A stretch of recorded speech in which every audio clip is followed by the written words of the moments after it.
The National Security Advisory Committee held a meeting today, the 7th of October 2020, to consider the current political activities in the country and their implications on national security. NSAC noted that the country is experiencing growing political tension that is creating division and pitching sections of politicians and their supporters against perceived opponents. This situation is increasingly polarizing the country along ethno-political lines and therefore undermining national cohesion, peace, and security, and derailing our transformative economic agenda. The unchecked utterances and political weaponization of public gathering continue to undermine the law and order within the country. This disregard of the law has triggered violent confrontations among different groups, thus threatening national security of the nation. In the recent past, the country has witnessed the following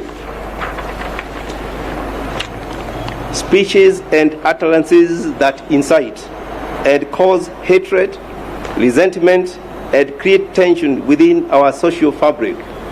B. Utterances that fuel ethnic or group violence. C. Use of abusive, negative, and insulting language. D. Publication in media of pictures which could lead to ethnic, religious, or racial discrimination. The foregoing has created a situation of fear, despondency, and political uncertainty. It is in this context that NSAC has met to discuss the situation in the country with a view to maintaining peace and security and promoting the rule of law. In its deliberations, NSAC also observed the following situations. A. That the country is only now recovering from the ravages of the COVID-19 pandemic, which has led to tragic loss of life, severe economic contraction, disruption of our way of life, pain and suffering in families, and loss of livelihoods. B. Some individuals are taking advantage of the vulnerabilities in our population occasioned by the socio-economic shocks of COVID-19. In pursuit of cheap publicity, these individuals, in attempt to further their selfish political agenda, are inciting the youth who are fearful of their future. They are attempting to radicalize the youth to the point where they have fought and in one tragic incident killed each other.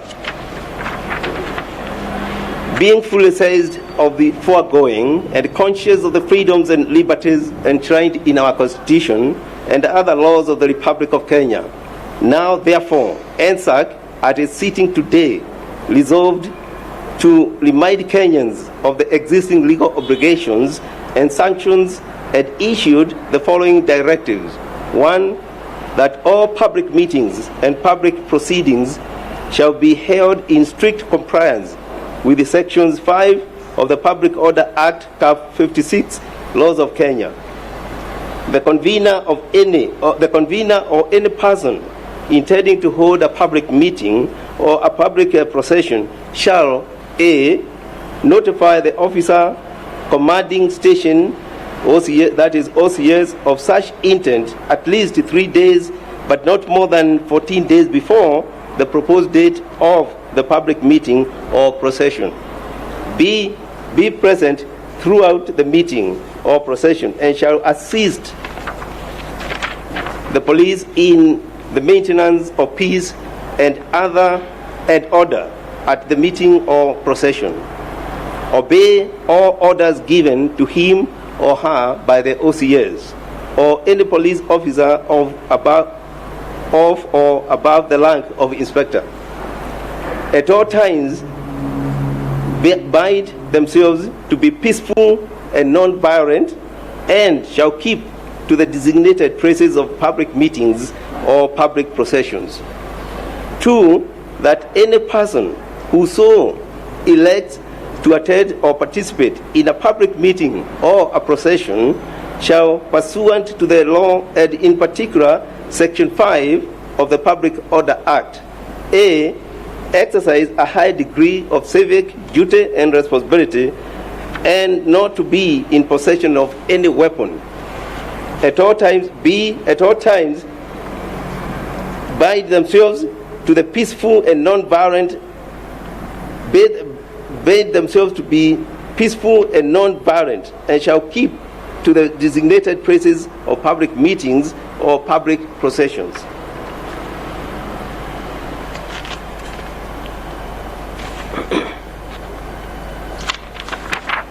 C, report to the relevant authority incidences of hate speech, incitement to violence, ethnic contempt, or any other offense. D, respect the freedom of expression of other people. E, not abuse, exclude, demean, stereotype, or profile other people. F, not propagate insurgency and socioeconomic hostility among and between Kenyans. G, maintain strict observance of the law of the safety and well-being of everyone present.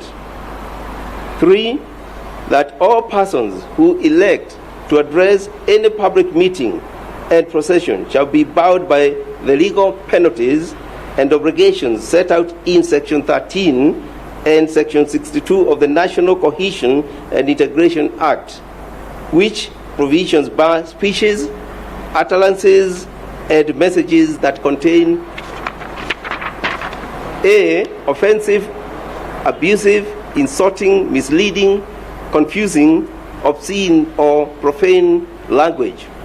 B, inciting, threatening, or discriminatory language that may or is intended to expose an individual or group of individuals to violence, hatred, hostility, discrimination, or ridicule on the basis of ethnicity, tribe, race, color, religion, gender, disability, or otherwise. C, attacks on personal rights that trigger discrimination on the basis of their ethnic background, economic status, race, religion, or association. 4, that all media outlets shall be held responsible for all the content that they publish and or broadcast pursuant to the Section 62 of the National Cohesion and Integration Act, as read together with the guidelines for monitoring hate speech in the electronic media issued by the National Cohesion and Integration Commission. Accordingly, the media shall A, not publish words intended to incite feelings of contempt, hatred, hostility, violence, or discrimination against any person or group or community on the basis of ethnicity or race. B, desist from providing platform to hate mongers, inciters, and tribalists. C, practice responsible and conflict-sensitive reporting. D, endeavor to air programs that promote respect, national unity, and cohesion. 5, that all social media users shall be held individually liable for all content on their social media profile pursuant to the National Cohesion and Integration Act, as read together with the guidelines on prevention of dissemination of undesirable, bulk, and premium rate political messages and political social media content via electronic communication network. In that regard, every social media user shall ensure that A, all their content is written in a language that avoids a tone and words that constitute hate speech, ethnic contempt, and incitement to violence, harassment, abuse, defamation, or intimidation. B, before forwarding and or sharing any messages, authenticate and validate the source and truthfulness of their content so as to limit information that might spread rumors, mislead, or is not supported by any facts. C, administrators of social media platforms are duly bound to moderate and control undesirable content and discussions that have been brought to their attention on their platforms. In this regard, NSAC hereby directs the relevant security organs to enforce these directives without fear or favor to the offenders, regardless of their economic standing, ethnicity, religion, political association, or status. NSAC further urges all Kenyans to exercise restraint and to remain each other's keeper by strictly adhering to these directives in respect and honor